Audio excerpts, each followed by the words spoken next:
RFI, grand reportage. Charlotte Hydrac. Bonjour, grand reportage nous emmène aujourd'hui au Ghana, à Accra, la capitale qui a accueilli au mois d'août dernier 70 jeunes du continent africain et de la diaspora, des jeunes vivant en France et en Belgique. C'était la 7e édition du voyage d'intégration africaine, c'est VIA, qui existe depuis 7 ans. L'initiative vient d'un prêtre burkinabé, Jean-Paul Sagadou, et l'idée c'est moins d'encourager l'aspect religieux que l'unité africaine pour les jeunes à travers le dialogue, la découverte de l'autre.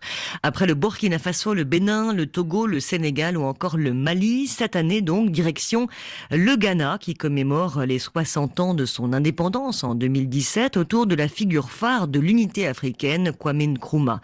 Autour de cette thématique, durant une semaine, les jeunes ont assisté à des conférences, des ateliers, des visites pour mieux connaître leurs racines et penser ensemble leur Afrique de demain. Grand reportage signé Clémentine Béthény.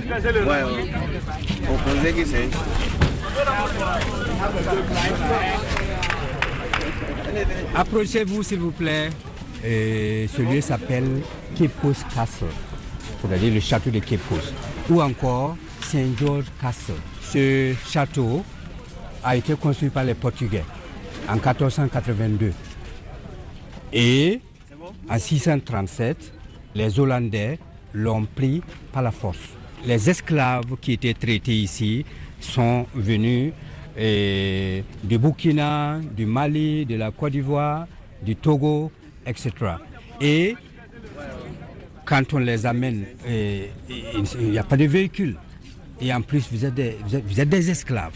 Donc il faut marcher, il faut prendre à peu près 2 mois pour arriver ici. On va commencer le tour maintenant et si vous avez des questions, vous pouvez les poser. Ils sont arrivés la veille à Accra, pour certains le matin même. 70 jeunes sont réunis dans le fort de Cape Coast, à 3 heures d'Accra, et se recueillent, silencieux, à l'écoute du guide.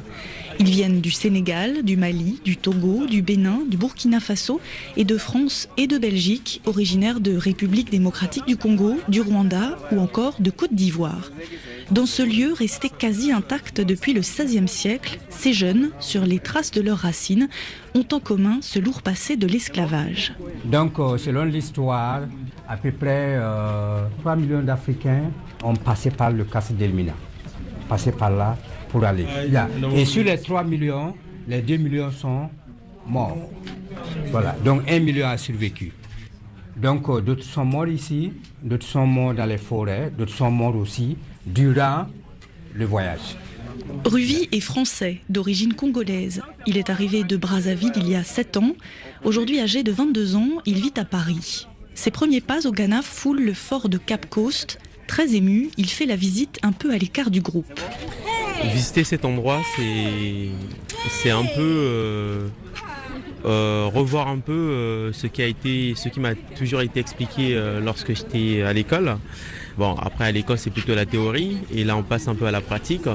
C'est vrai que quand on revoit, quand le guide explique un peu ce qui s'est passé, c'est vrai que c'est des souvenirs qui reviennent, même si on ne l'a pas vécu, mais indirectement on se sent un peu concerné et c'est touchant. Et c'est inadmissible ce qui s'était passé il y a une époque. Mais bon, il faut faire avec et on n'a pas le choix. Et ça, on vous a raconté l'histoire de l'esclavage quand vous étiez au Congo, c'est bien ça ? Bien sûr, l'esclavage, de toute façon, le système scolaire est obligé d'être léger sur l'explication de l'esclavage. Oui, effectivement, l'esclavage m'a été raconté lorsque j'ai été à l'école primaire, le collège, le lycée pas trop, mais vraiment collège primaire. Et donc là, c'est la première visite que vous faites en venant de France, un peu un retour en Afrique. Oui. Est-ce que c'est important pour vous de faire cette visite-là, dès que vous mettez les pieds au Ghana ? C'est très important. C'est important de venir visiter ce lieu qui est rempli d'histoire, de souvenirs. Les mots me manquent même pour expliquer ce que je ressens, quoi. À côté de Ruvi, Sido Adamou a aussi le regard perdu. Universitaire nigérien, le jeune homme a l'habitude de voyager sur le continent, mais la visite du fort de Cape Coast est aussi une première.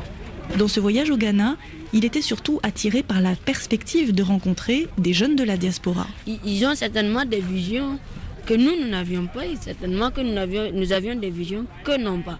Mais cela n'est pas tellement en soi un frein. Je pense que dans le sens du partage, dans les discussions que nous sommes en train d'avoir, nous comprenons que puisque nous partageons tous les mêmes idéaux, la frontière ne peut pas se créer dû soit à la géographie ou au fait que l'autre est afro-américain, afro-européen et moi africain ou nigérien d'origine, et de ne pas vouloir certainement discuter ou échanger avec la personne. Je crois que la diaspora a une grande histoire pour l'Afrique, surtout dans le cadre du panafricanisme, parce que même si c'est l'Afrique qui porte plus ou moins le terme de panafricanisme, je crois que la question est venue d'abord des gens de la diaspora. Et les rencontrer, c'est encore renouer davantage les relations pour voir une vision autre que ceux du continent, puisque eux, ils ont une autre expérience que nous n'avions pas. Le guide Moussa Ouedraogo propose cette visite depuis 15 ans. Originaire du Burkina Faso, il a fait le choix de venir au Ghana, à Cape Coast, pour transmettre l'histoire de ce lieu qui vit des millions d'Africains déportés vers les Amériques et l'Europe entre le XVIe et le XVIIIe siècle. C'est une des rares fois de sa carrière qu'il reçoit un groupe de jeunes aussi divers et il s'en réjouit. C'est très super. Quand je vois, il y a beaucoup de nationalités, je suis satisfait, je suis content. Quand on pense que l'esclavage a existé, alors son histoire, voilà, c'est important de le faire connaître qu'il y a eu ceci sur la terre. C'est vraiment, il faut qu'on sache qui on est. Voilà, il faut qu'on sache qui on est. Pour que si on peut essayer de faire quelque chose, c'est important.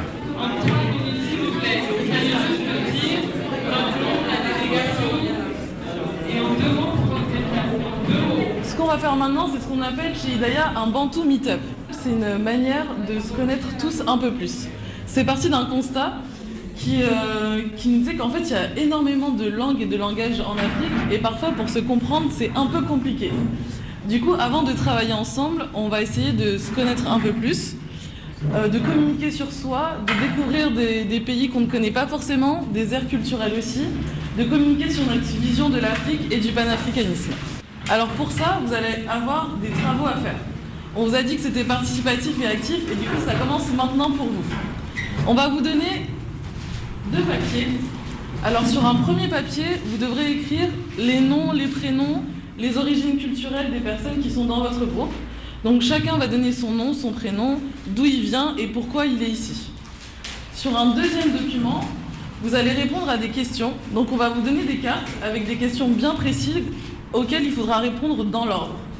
Donc à chaque carte, il y a une question, vous vous concertez entre vous et vous répondez à ces questions dans l'ordre. À l'issue de ces 2 temps, chaque groupe va choisir 1 ou 2 personnes pour présenter ce que vous avez écrit sur vos papiers. Pour créer du lien entre jeunes de la diaspora et jeunes du continent lors de ce voyage, Myriam propose un exercice d'éducation populaire à l'histoire de l'Afrique. Il y a 2 ans, avec son amie Victoria, elle a créé l'association Hidaya à Paris.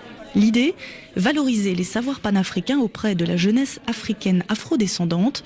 Pour Myriam, âgée de 28 ans, se retrouver enfin là, au Ghana, est le fruit d'un long processus. Alors moi, j'ai des origines assez inédites parce que ma mère est rwandaise et mon père est comorien. Du coup, c'est vraiment 2 cultures africaines différentes. Ils ont aussi 2 religions différentes.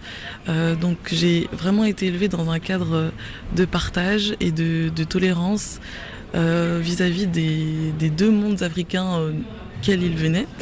En grandissant, on se pose des questions par rapport à ce qu'on veut transmettre, par rapport à qui on est. Et cette question de l'histoire de l'Afrique m'est venue naturellement au cours de ma vie en fait. Et il s'avère qu'avec d'autres amis, donc, avec lesquels on a créé Hidaya, cette question de l'Afrique, de l'histoire des origines, est venue à peu près en même temps. Moi, ce que j'aimerais, c'est un peu partager ma vision des choses, parce que j'ai toujours été réconciliée avec mes origines africaines, ma vie à Paris, et du coup j'aimerais que les jeunes de mon âge et même les autres, jeunes, moins jeunes, soient aussi réconciliés avec tout ça. Alors la première question c'était donner 2 motivations communes au groupe pour la participation au VIA. D'abord c'est rencontre et intégration. encore connaître l'histoire de l'Afrique. Parce que notre fierté aujourd'hui, notre combat et notre souci, c'est qu'on puisse ensemble, tous ici que nous sommes, créer une dynamique permettant à ce qu'on puisse avoir demain une Afrique conséquente, une Afrique compétente, une Afrique qui n'aura pas juste pour l'histoire, les maladies, les guerres, tout ce qui s'ensuit des négatifs, à ce que nos enfants, nos arrière-fils, nos petits-enfants puissent bénéficier de notre combat et que nous sommes là pour ce combat de génération pour assurer notre mission. Merci. Donc par la suite, du coup, comme je disais tout à l'heure, on a choisi 2 pays des mondes africains qui nous représentaient, nous, le groupe. C'est le Burkina Faso, les pays des hommes intègres. Et on a choisi le Congo avec un K, c'est-à-dire le royaume du Congo, pas le Congo que nous connaissons, balkanisé, divisé, par une frontière artificielle voulue par l'autre à la conférence de Berlin dans les années 1984-1985. Là, c'est le tout-puissant Congo. Si le concept de panafricanisme se retrouve au cœur des discussions entre tous les jeunes, ce n'est pas un hasard. Le père, Jean-Paul Sagadou, est l'initiateur de ces voyages d'intégration africaine. Représentant de la communauté assomptionniste de Ouagadougou, tout est parti il y a une dizaine d'années. Côtoyant de près la jeunesse africaine, il souhaitait créer des espaces de rencontre et de discussion pour qu'elle apprenne à se connaître davantage. Je pense que de part et d'autre, la jeunesse africaine et afro-descendante a un désir très fort de découvrir ce que c'est que le panafricanisme. Alors qu'on considère que c'est quelque chose qui nous renvoie simplement au passé, moi je trouve que c'est judicieux d'ailleurs, parce que je crois qu'on a à travailler à nous réconcilier avec notre passé. Donc de ce point de vue, la connaissance du passé, de l'histoire, peut être un tremplin qui permette un peu de se projeter en avant. Et il me semble que c'était important au bout de la 6e édition de penser peut-être aussi autrement les voyages d'intégration. Et donc nous avons pensé que en célébrant le 60e anniversaire de l'indépendance du Ghana autour de la figure de Nkrumah, ça pouvait autant intéresser les jeunes de la diaspora que ceux du continent. Et je pense qu'il y a une forme de méconnaissance de part et d'autre qui fait que nous avons à travailler à permettre à cette jeunesse-là d'avoir des perspectives communes, d'échanger, de se rencontrer, de mieux se connaître et réfléchir à l'apport que chacun peut avoir pour le continent africain.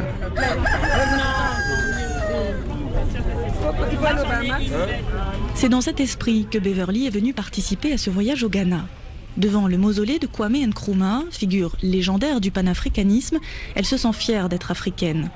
Coupe afro, collier aux couleurs du pays d'où pend une carte de l'Afrique, à 22 ans, Beverly revendique son identité africaine. Née au Congo, arrivée très jeune en France, elle n'était jamais retournée en Afrique. J'ai grandi dans un pays étranger dans le sens où je ne suis pas originaire de la France. Mes 2 parents sont d'origine congolaise, donc de la République démocratique du Congo. Je suis venue en France à l'âge de 6 ans. Et donc c'est vrai que là, j'ai passé la plus grande partie de ma vie en France.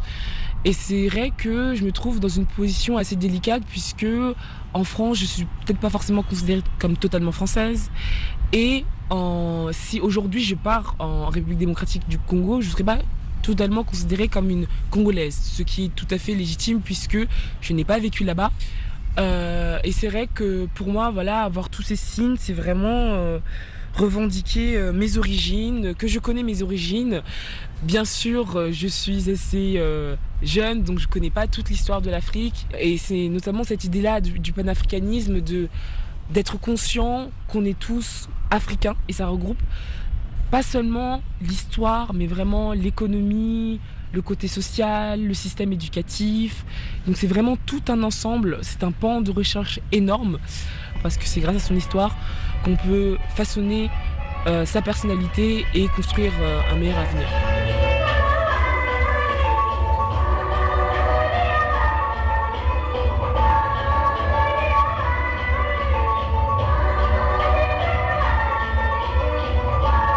Ce que l'histoire ne dit pas, ou peu, est que le panafricanisme se joue aussi sur le plan culturel. À la fin de la semaine, une grande fête ponctue le voyage. Chaque délégation a préparé un petit spectacle de danse et de chant pour marquer la diversité des arts en Afrique de l'Ouest.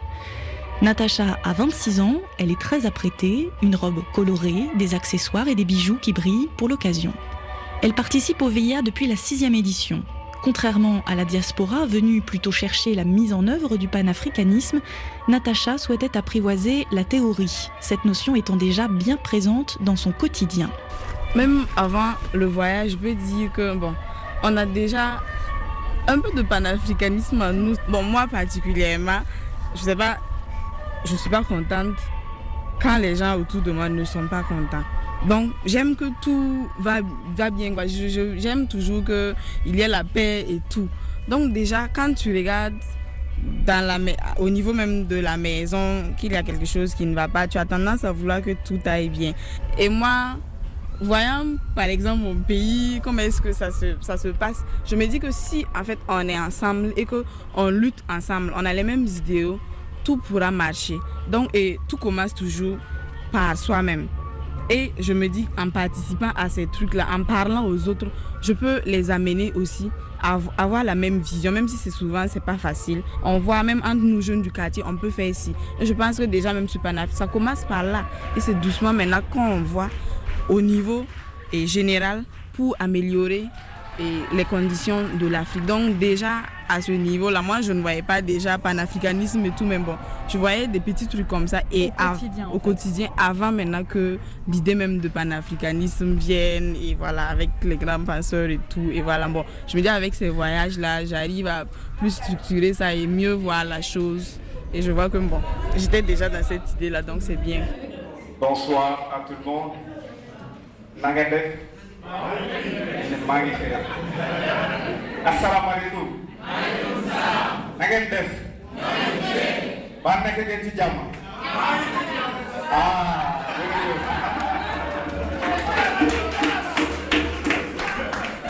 Hafsatou rentrera au Burkina Faso changée après cette semaine. Du haut de ses 28 ans, elle voyageait hors du Burkina Faso pour la première fois.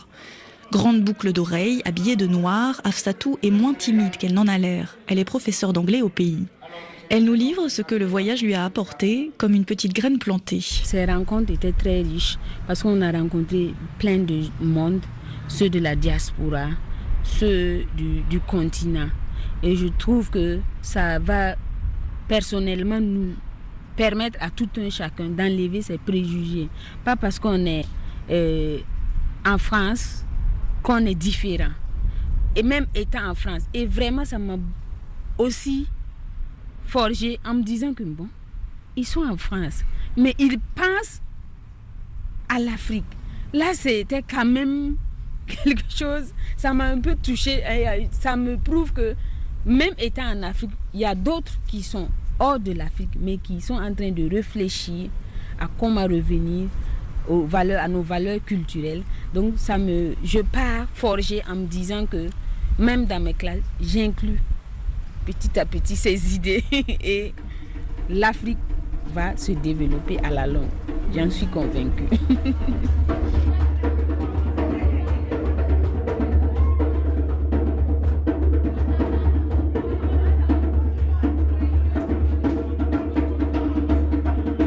La jeunesse africaine s'éduque au panafricanisme au Ghana, un grand reportage de Clémentine Métainier à la réalisation Sandrine Straram.